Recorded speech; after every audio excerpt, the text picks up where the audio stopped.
Last night's late show erupted when Jennifer Lawrence confronted Stephen Colbert over his relentless questions about her personal life, culminating in one of the most shocking celebrity walkouts in talk show history.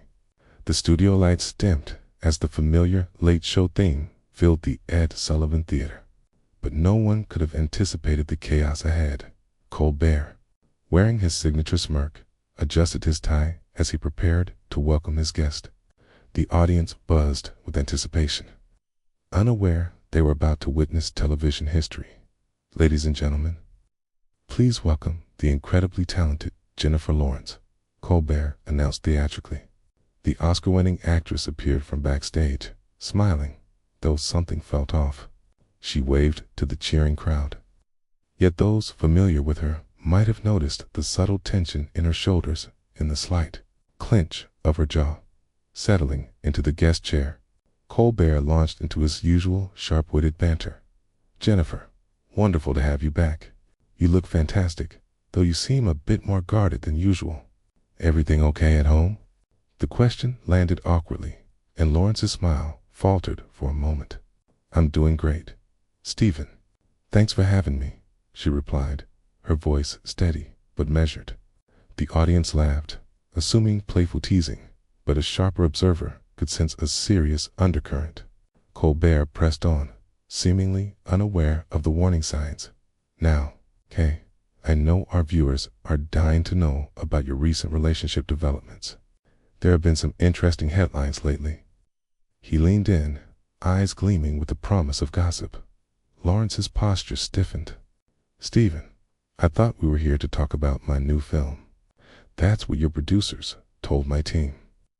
Her voice carried an edge, prompting several crew members to exchange worried glances. "Well, we'll get to the movie, of course," Colbert waved dismissively. "But come on, Jennifer. Our audience loves the real scoop. They want to know about Jennifer Lawrence, the person, not just the actress. So, tell us, how are you handling all the scrutiny about your personal choices lately?" The question hung like smoke from a fired gun. Lawrence's eyes narrowed, and for the first time, she stared directly at Colbert, forcing him to shift uncomfortably. "What exactly are you referring to, Stephen?" Sensing he had struck a nerve, Colbert pressed on. "Well, there's been a lot of discussion online about your lifestyle choices. Some say you've become quite the party girl. Others question your judgment in general. I mean, we've all seen the photos from that charity gala last month." The studio fell eerily silent. Even the usually responsive audience seemed to sense a shift. Lawrence's knuckles whitened as she gripped the chair's armrests. Those photos were taken completely out of context. "I was supporting a cause I believe in, and the media twisted everything," Colbert continued with mock concern. "Surely you understand that when you're in the public eye, everything is fair game. You can't expect to have it both ways, reaping the benefits of fame while demanding complete privacy." Lawrence stood abruptly, the chair scraping the studio floor, echoing through the stunned silence. "That's enough, Stephen. I came here in good faith to promote my work, not to be ambushed with tabloid gossip and personal attacks disguised as interview questions." Colbert, perhaps realizing he had gone too far but unwilling to back down live, attempted humor. "Oh, come on, Jennifer. Don't be so sensitive. This is just how the game is played. Sit down. Let's have some fun with this sensitive." "Sensitive." Lawrence's voice rang out through the theater. "You ambush me with personal questions, attack my character based on manipulated photographs, and then have the audacity to call me sensitive when I object." The audience sat in shocked silence, unsure if they were witnessing an elaborate patois, a genuine confrontation. Colbert's smile faltered as he realized this was no longer entertainment. This was a real confrontation, spiraling beyond his control. The tension in the studio was suffocating. Camera operators continued filming, uncertain whether to cut away, while the show's producers gestured frantically from the wings. Lawrence stewed over Colbert, her chest rising and falling with barely contained rage. for perhaps the first time in his career. The late-night host appeared genuinely rattled. "Jennifer, please, let's just call Bear," began, his voice losing its trademark confidence. "No, Stephen, you don't get to control this conversation anymore," Lawrence interrupted, her words slicing through the studio like a blade. "You think you can hide behind your desk and your jokes while tearing people apart? You think this is journalism?" Colbert attempted to regain composure, straightening in his chair and forcing his media-trained smile back into place. "Look, I'm just doing my job here. My audience expects entertainment, not character assassination. There's a difference between being provocative and being predatory." "Stephen," Lawrence's voice echoed off the studio walls, "what you just did crossed every line of professional decency." The host's face flushed red, his carefully constructed persona cracking under the pressure. "I think that's a bit of an overreaction, don't you? We're just having a conversation here. A conversation." Lawrence let out a bitter laugh that sent chills through the stunned audience. "You call ambushing someone with personal attacks and tabloid gossip a conversation? You didn't ask me a single question about my craft, my upcoming projects, or anything remotely professional. Instead, you attacked my personal life based on manipulated media coverage." Colbert's jaw tightened, and for a moment, his mask slipped completely. "Listen, Jennifer, if you can't handle the heat of being a public figure, maybe you should have thought about that before taking those 7-figure paychecks. Fame comes with a price." The words hung in the air like poison gas. Even Colbert's most loyal fans recoiled. Lawrence's face went white, then red, as the impact hit. "How dare you?" she whispered, trembling with fury. "How dare you suggest that my success somehow entitles you or anyone else to treat me like garbage? I've worked my entire life to get here, and I didn't sign away my basic human dignity when I accepted my first role." The studio fell so silent that the hum of the overhead lights became audible. Colbert, sensing he had gone too far, attempted damage control. "Now, Jennifer, I didn't mean yes, you did." Lawrence cut him off, her voice now steady and cold. "You meant every word. This is who you really are when the cameras are rolling and you think you have power over someone. You're a bully hiding behind comedy." Colbert's face darkened, revealing his true nature. "Oh, spare me the victim act, Jennifer. You Hollywood types are all the same. You want the perks of fame, but none of the accountability. You think you can waltz in here and dictate how this interview goes? I think I can expect basic human respect," Lawrence shot back. "Something you clearly don't understand. You've spent this entire interview trying to humiliate me for your audience's entertainment. And when I stand up for myself, you call it an act." The confrontation had reached a fever pitch. Audience members were visibly uncomfortable, some whispering to each other, others reaching for their phones to record what was becoming a historic television moment. The show's staff remained frozen, unsure whether to intervene or let the drama play out. Colbert leaned back in his chair, his expression turning mocking. "You know what, Jennifer? Maybe you're right. Maybe I should have asked you about your craft," he said, making air quotes with obvious sarcasm. "Tell me, what's it like being overpaid to pretend to be other people while the rest of us live in the real world?" The insult landed like a physical blow. Lawrence's face shifted through shock, hurt, and then blazing fury.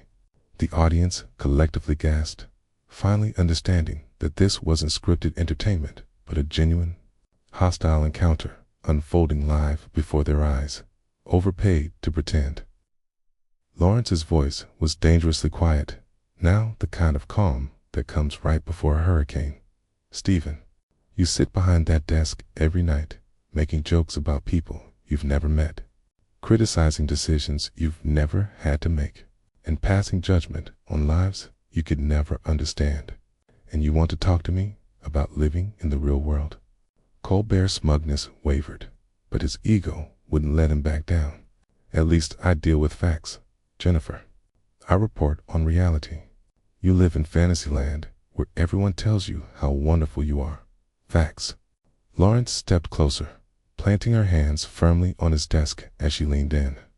Your facts tonight consisted of twisted tabloid stories and completely fabricated narratives about my personal life. That's not journalism, Stephen.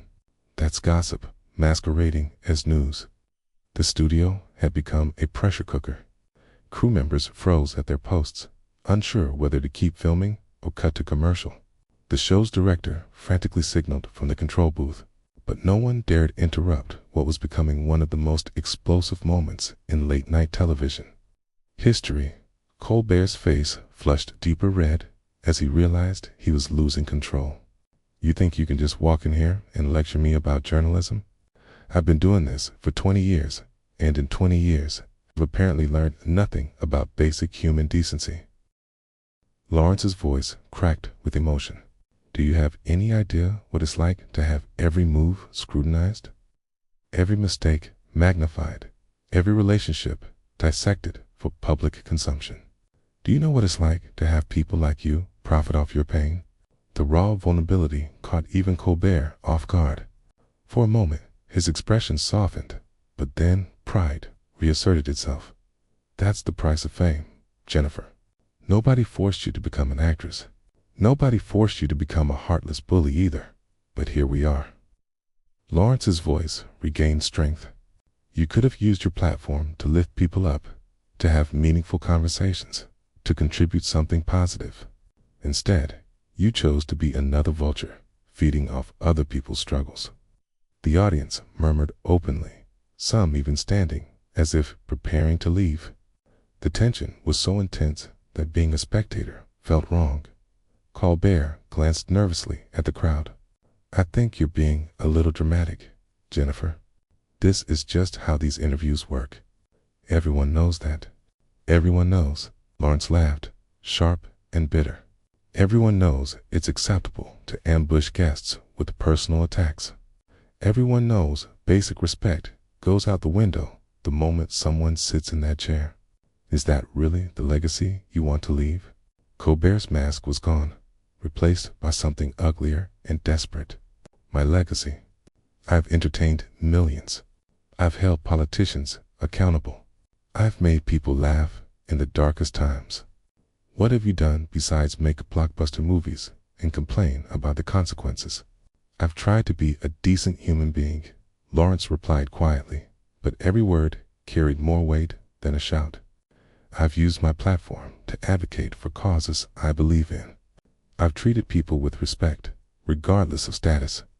I've tried to remember that fame doesn't make me better than anyone else. It just makes me more visible. The confrontation had reached a crossroads. Colbert seemed to realize he had crossed lines that couldn't be uncrossed, but pride wouldn't allow him to apologize. Instead, he doubled down, desperate. You want to talk about respect, Jennifer? Respect is earned. Walking into someone else's show and trying to dictate the terms isn't respectful. It's entitled. Those words were the final straw. Lawrence straightened to her full height, eyes blazing with a fury that seemed to electrify the entire studio. The silence that followed was deafening, broken only by the nervous shuffling of feet and the distant hum of cameras still rolling. Entitled. Lawrence's voice was barely a whisper, yet it carried the force of thunder. You think standing up for basic human dignity makes me entitled?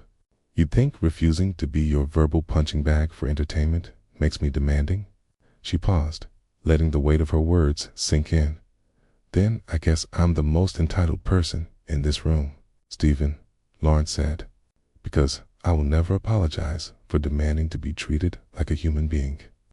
Colbert's face twisted with a mix of anger and desperation. The situation was slipping entirely beyond his control, and his response revealed the petty vindictiveness lurking beneath his polished exterior. Fine, Jennifer. If you can't handle a simple interview, maybe you should stick to movies where someone else writes your lines for you. The cruelty of his comment sent a visible shockwave through the studio. Even the most jaded crew members looked appalled. Lawrence stood perfectly still, absorbing the full weight of his words.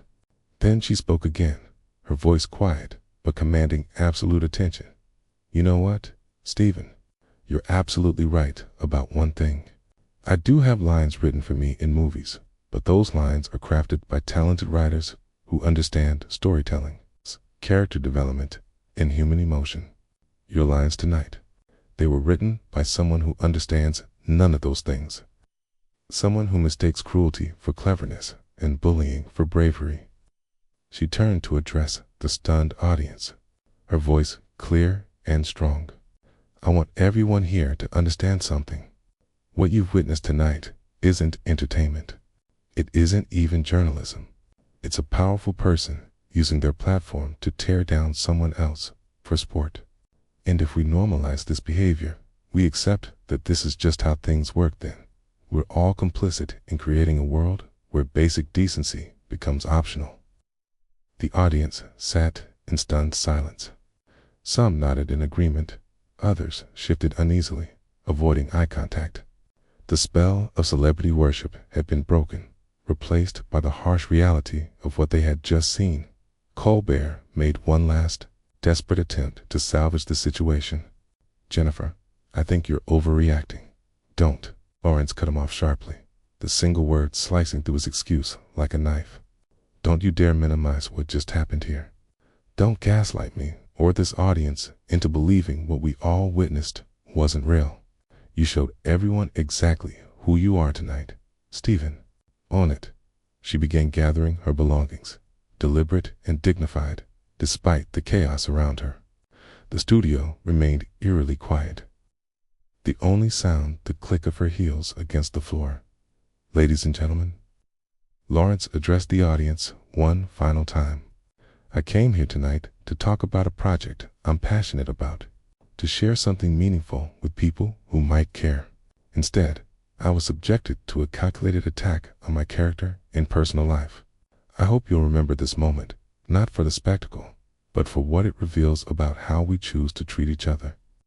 Colbert sat frozen behind his desk, his usual quick wit abandoned. The full weight of what had transpired was finally sinking in, yet pride kept him from offering an apology that might have salvaged some dignity. Lawrence walked toward the exit, head held high, pausing only once to deliver her final words. Stephen, I genuinely hope that someday you'll understand the difference between holding people accountable and tearing them down. Until then, I pity anyone who has to sit in that chair across from you. With that, she disappeared through the backstage entrance, leaving a studio full of shocked faces and heavy silence. Colbert sat alone at his desk, the gravity of his actions finally apparent, as he looked out at an audience no longer laughing with him, but staring with disappointment and disgust. The show limped to its conclusion without acknowledgement, no apologies, no explanations. Within hours, footage of the confrontation spread across social media, sparking fierce debates about accountability, respect, and the responsibilities that come with power in the entertainment industry. The incident marked a turning point only for those involved, but for how audiences viewed the relationships between hosts and guests, power and vulnerability, entertainment, and basic human decency.